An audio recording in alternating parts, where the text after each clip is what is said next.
नमस्कार, मैं हूं पुनीत मल्होत्रा और आप सबका चंबा हलचल में स्वागत है। जैसे कि आपको पता ही है कि कल नगर परिषद चुनावों को लेकर वोटिंग होने जा रही है। इस वक्त मेरे साथ हैं पवन नैयर जी। आइए उनसे बात करते हैं कि इस बार जो है नगर परिषद चुनावों में जो चहल पहल हो रही है उसके बारे में क्या कहना चाह रहे हैं। और ख़ास तौर पे जो है कल एक प्रेस कॉन्फ्रेंस हुई थी नीरज नैयर जी के द्वारा, जो कि विधायक है चंबा के। तो उन्होंने कुछ आरोप लगाए थे इनके ऊपर कि भी इनके कार्यकाल में 10 साल से जो है कमेटी जो है वो बीजेपी की है और काम नहीं हुए हैं। तो उसको लेकर जो है कुछ इनसे पूछना चाह रहा हूँ। नमस्कार सर। तो नमस्कार। कल जो है एक प्रेस कॉन्फ्रेंस हुई थी विधायक द्वारा और उस पर जो है वो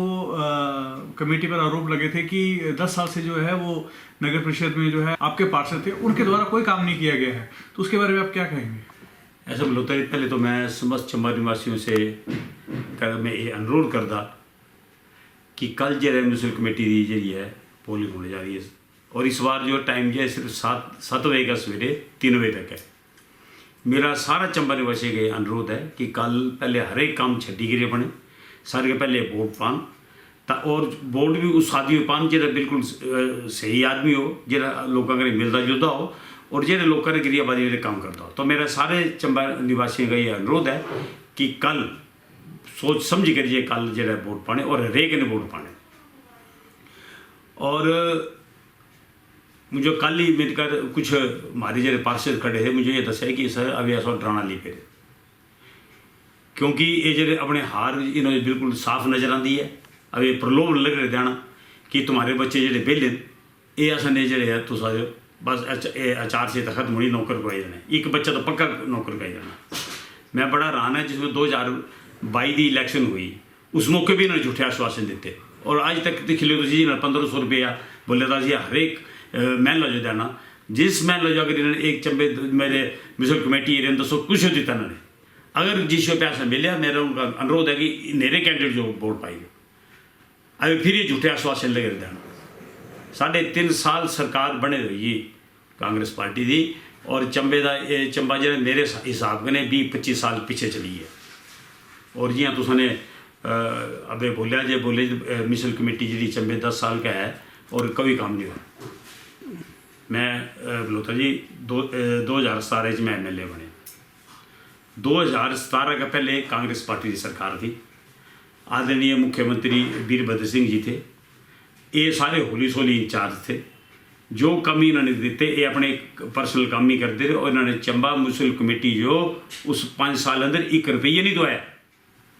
1 पैसा नहीं देता इन्होंने म्यूनसिपल कमेटी चंबा जो। अगर देता तो दसो मन कोई म्यूनसिपल कमेटी का उस 5 साल कांग्रेस पीरियड या अगर इन्होंने किया तो दस दे। मैं तो इस चीज़ का मुझे बड़ा मैं हैरान है कि हमारे 11 वार्ड है और 10 वार्ड अंदर सीवरेज है, 11वें वार्ड अंदर है नहीं, जिसमें माननीय मुख्यमंत्री जयराम ठाकुर चंबे पहली बार आए। म्यूनसिपल काउंसिलर हमारे जितने थे उनका जयराम ठाकुर जी कने मिले और उन्होंने ये रिक्वेस्ट की थी कि सर 10 वार्ड अंदर सीवरेज है, 1 वार्ड अंदर ही हमारे 11वें अंदर। और माननीय मुख्यमंत्री बड़े हैरान हुई और तुसा देखा तुम्हारे सामने सुल्तानपुर सीवरेज स्कीम का काम लगे रहे। उसके बाद इन्होंने अपने जिसमें के 2017 पहले कांग्रेस की सरकार थी, सुल्तानपुर सीवरेज स्कीम क्यों नहीं चालू की? लोग उस मौके भी लोगों को ठगे इन्होंने, झूठे सर्वे कराई थे जी टैंक कितने बनना फलाना इतने बनना, वो पैसा इगरे देता क्यों नहीं किया सुल्तानपुर सीवरेज का काम अगर नेजी सरकार थी उस मौके। और उस वास्ते लोगों की बड़ी डिमांड थी पार्किंग की। तुम देखो मैं जिसमें मल्ले जीतिया, मुझे तो टाइम नहीं मिले बोलता जी 2 साल तक 2-2.5 साल तक कोरोना ही चलिए कि मैंने दसना कि कम होंगे और पार्किंग तो देख लो करोड़ों रुपये 8-10 करोड़ रुपये मैं इस पार्किंग वास्ते लेता। पार्किंग का काम शुरू हो गया, स्लैब भी पई है और कुछ नहीं कुछ स्टे ले लिया। इन्हें दी इतनी हिम्मत नहीं है, हालांकि सरकार अंदर ही ने उस आदमी का रिक्वेस्ट करते उस आदमी को सदे अपनी यार तू स्टे वापस लै और ऐसी ताकि ऐसी इतने पार्किंग पड़ सके, ये नहीं किस कर सके। और एक वेंडिंग जोन था, इसका पैसा माने मुख्यमंत्री वापस लीए क्योंकि उत्थे भी स्टे था। जो मेरा पार्किंग का पैसा बचिया इन्होंने झूठा वो लाइते कि सर्किट हाउस के थले जगह है तो असी पार्किंग नहीं बनाते, पैसा ही लगाई नहीं, वही पैसा डाइवर्ट लगे उत्ते करना, पैसा तो ले आओ ना बना। अब इन्होंने 2 उद्घाटन भी किए, कुलदीप सिंह पठानी ने भी किया म्यूनसिपल कमेटी वाले, वो पैसा सारा मैं दे रहा। उद्घाटन तो तुम करो जी, तुम आपू पैसा लेकर ही आओ, तो पैसा तो इन्होंने कोई दिता नहीं म्यूनसिपल कमेटी जो 1 रुपया नहीं दिता इन्होंने नेरे टाइम भी करोड़ों रुपये दिते इसने तुम देखो थले जी पक्के टाले रोड कभी कोई नहीं सोचा इतने इतने MLA थे इतने मंत्री थे कोई नहीं सोचा इस रोड का ये सिर्फ मेरी सोच थी कि एक अल्टरनेटिव रोड होना चाहिए क्योंकि उत्ते मैडिकल कॉलेज है सारा मैडिकल कॉलेज शॉर्टकट होना चाहिए वो तो वहाँ तुम दिख लियो 20-25 करोड़ रुपये देता स्प्रे भी ये सारा पैसा मेरा है चाहे स्प्रे है चाहे पूल का काम है चाहे जो काम है ये सारा पैसा मेरे टाइम का और अभी ये खर्च करते हैं सारे फिर बड़े जिसमें के 2017 के पहले कांग्रेस की सरकार थी इन्होंने सड़क क्यों नहीं बनाई पक्का टाल रोड तानी ने जो वो थी कि हमारी सरकार है चलो तुम बनाओ अपना ना लियो कि भाई ये पक्का टाल रोड असा बनाए नहीं किया ये काम और उसके बाद बड़ी हैरानी की गल है फिर बोलते ये सारा काम जो है म्यूनसिपल कमेटी ने किया जिसमें के जयराम ठाकुर जी आते थे जितने हमारे काउंसलर थे वो माने जयराम ठाकुर जी के मिलते थे कि सर ये हमारी प्रॉब्लम है अब सुविधा मेला लगता हमारा और ऊपर देखो मिलवाना जो रास्ता नहीं है फिर माननीय मुख्यमंत्री जी आए फिर सारे काउंसलर मिले उन्होंने करें कि सर ऊपर असी जाते पैदल जाते और माननीय मुख्यमंत्री ने मैं बड़ा धन्यवाद करता कि उन्होंने उस वास्ते पैसा दे दिया तो मेरा मतलब बोलना ये जो बोलते हैं जे म्यूनसिपल कमेटी ने कोई काम नहीं हर एक वार्ड अंदर असने जे जीम लगाई दिते कोई वार्ड पेपर पे तुम यहाँ आए होने पर सारे पेपर पे जिते जिते मैं चाहे तुम सुराड़े जाओ तो तुम सपड़ी जाओ चाहे तुम जिते हटनाले वार्ड जाओ चाहे तुम चौहान वार्ड सारे वो पे तो ये सारे जो काम इन करोड़ ये मेरे चंबे लोगों का ये निवेदन है कि सोची समझी वोट दियो अगर असा काम नहीं किया तो सो मत दियो अगर इन्हें 3.5 साल अंदर इन्होंने कोई काम किया चाहे वो म्यूनसिपल कमेटी हो चाहे होर कोई काम होता इसे इन्होंने वोट पाई पर ठीक नहीं इस बारी ये मेरे सारे का अनुरोध है ये फिर लग भी ठगना मेरा तुम एक चीज़ देखो जे अबे मैं बोलता मेरे टाइम अगर ऐसा होता चाहे कोई मंत्री होंगे चाहे कोई जो मर्जी होंगे मुख्यमंत्री होंगे चाहे ये इतने टूरिज्म अंदर अबे टूरिज्म डिपार्टमेंट अंदर अबे इन्होंने 10-12-15 आदमी रखे इन्होंने और सारे नगरोटा पर घूमते वो इन्होंने शर्म ही नहीं है ना चंबे लोगों ने कोई भी रिजाइनमेंट नहीं की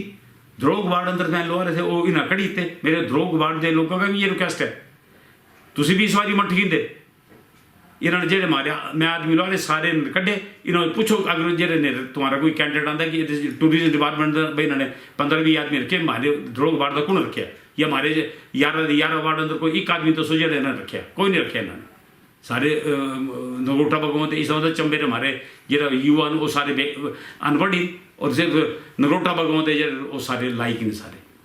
तो ये सारी जी चीज़ा बोलो जी सारी ये असा ने की हमारी सोच ही ऐसी थी कि यार चंबे की डेवलपमेंट होनी चाहिए और असा की असो पूरी तसली है जितने काम असें किए मेरे ख्याल रिकॉर्ड तोड़ काम किए मुझे तो कोई गिला नहीं है कि 2 साल तो सारे काम जड़े ये सारे हो रहे हैं सारे जैसे हाउस टैक्स को लेकर विवाद जो चलते हैं शहर में कि हाउस टैक्स की सेटलमेंट नहीं हो रही सर्वे होते हैं तो उसको लेकर जो कई लोग जो हैं वो जो हाउस टैक्स की जो पेमेंट को लेकर अनसेटिस्फाइड है कि वो ज़्यादा है और दूसरी चीज़ है कि कूड़े को लेकर ये बात कही जाती है कि अभी तक जो है कूड़े को लेकर निवारण कुछ नहीं किया गया है शहर के कूड़ा जो है वो कई जगह पड़ा रहता है या सफाई व्यवस्था नहीं प्रॉपर रहती है उसको लेकर क्या आप कहना चाहेंगे ऐसे कि जहाँ तक हाउस टैक्स का सवाल है बलोता जी तो बिल्कुल ठीक बोले है पर म्यूनसिपल कमेटी के भी हाथ बंदे रहे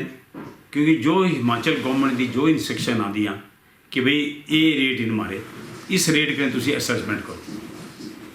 कई ये पैसे वाकई बड़े ज़्यादा ने जो भी मिले कई तो वो मेरे उन लोगों का ये अपील है कि वो रिटर्न दी म्यूनसिपल कमेटी की हमारी रेट ज़्यादा है रीअसैसमेंट की जाए तो पहले भी की कई रीअसैसमेंट दोबारा फिर कराई देंगे क्योंकि इस अंदर अपनी मर्जी के लिए म्यूनसिपल कमेटी कुछ नहीं कर सकती म्यूनसिपल कमेटी ने जो करना जो हिमाचल गवर्नमेंट की जी गाइडलाइन है उसके बाहर जा ही नहीं सकते असी और उस अंदर अगर कोई समझा जे भाई एक गाइडलाइन के बाहर गए जो भी अधिकारी वैसे तो कोई जानता नहीं अधिकारी गाइडलाइन के बाद क्योंकि जो गाइडलाइन उसके मुताबिक इन्होंने पैसे लगाए उस हिसाब से असैसमेंट हुई तो ये मैं तो पूरा विश्वास दिंदा अगर कुछ पैसे ज़्यादा आइए दिन असी उसका पूरा निवारण करके और जो दोबारा असैसमेंट करेंगे और जहाँ तक मल्होत्रा जी उससे सवाल है तुम्हारा कूड़े का बिल्कुल तुम ठीक बोलिया ये कोई चंबे की नहीं ये पूरे हिमाचल की ये समस्या है मैं धर्मशाला जाता उत्ते मैं हाल दिखा जगह जगह कूड़ा फिर है असी बड़ी कोशिश की और मैं एडमिनिस्ट्रेशन की भी इस तारीफ करता DC साहब ने बड़ी पेन ਲਈ ਇਸ ਬਾਰੇ ਅੰਦਰ ਕਈ ਗਰਾਂ ਦੇ ਇਹਨਾਂ ਨੇ ਮੇਰੀ ਗੱਲ ਪੀਟੀ ਵੀ ਖੋਦੇ ਪਰ ਗਰਾਂ ਵਾਲੇ ਜਿਹੜੇ ਆਬਜੈਕਸ਼ਨ ਕਰਦੇ ਨੇ ਉਹ ਬਿਲਕੁਲ ਠੀਕ ਕਰਦੇ ਨੇ ਗਰਾਂ ਵਾਲੇ ਮੇਰਾ ਗਰਾਂ ਵਾਲੇ ਲੋਕਾਂ ਕੇ ਇਹ ਨਿਵੇਦਨ ਹੈ कि जिस भी ग्रां अंदर अगर कोई प्लांट लगता है मैं उन्होंने पूरा विश्वास दिलाता उस एरिया अंदर जितने भी ग्रां उस अंदर भी ऐसी कंटेनर रखे गड्डियाँ मारकर पेरियन कमीशन कमेटी का और कंटेनर चुकी गए उन्हें ग्रां का कूड़ा भी ऐसी उसी जगह से अंदर चुक गया सारा उन्हें पूरा विश्वास है इस वास्ते अगर किसी जगह अंदर अगर कोई प्लांट बनता है कोई विरोध ना करे क्योंकि तुम्हारे भी हरेक ग्रां अंदर आजकल कूड़ा निकलता मैं देखा सारे कोई खड्ड अंदर सुट दे कोई कुछ अंदर सुट दें तो मेरा उन्होंने ये निवेदन है कि कोई ऑब्जेक्शन ना करे हाँ ये जरूर करन कि हमारे भी एरिया के जो ग्रां के होन वो कूड़ा भी तुम इतने ही सुटो और एक बार फिर मैं चंबे लोगों कने निवेदन करता कि कल जी म्यूनसिपल कमेटी की पोलिंग होनी है उस अंदर भारी तादाद अंदर ये आन और तुम दिखा होना जी अवे ये बुखड़ाई गए और इन्होंने पता जी कल भारतीय जनता पार्टी की म्यूनसिपल कमेटी बननी है और इसकने 2027 का भी जो है ये विगल भई जाना और मैं तो पूरे विश्वास कने दसदा कि हमारे जेडे एक पहले तो चंबे के 11 वार्ड अंदर असी इसको हमारी पोजीशन बिल्कुल ठीक है और 2027 अंदर भी चंबे की पंजों सीटें जी भाजपा जीतनी है ये तो दिख लेना क्योंकि लोग बड़े भारी तंग हैं जिस तरह इन्होंने झूठे वायदे किए जिस तरह इन्होंने काम किए कोई काम नहीं किया चंबा जो हमारा 20 साल पीछे चली गया ये बैकवर्ड डिस्ट्रिक्ट होने के बावजूद भी इन्होंने जे इंप्लॉयमेंट आप तुझे तो दसे सारे बाहर आदमी आते हैं ये बड़ी शर्म की गल है और मैं सारे चंबा निवासियों के अनुरोध करता ये बिल्कुल ठीक टाइम है इन्हें जो वो करने था ना जे एक बार तुमने 11 वार्ड मारे जाते तो मेरे होश भी ठिकाने आ जानी जिस कारण एक बार फिर मैं लोधा साहब आप तुम्हारा तय दिल करने धन्यवाद करता धन्यवाद।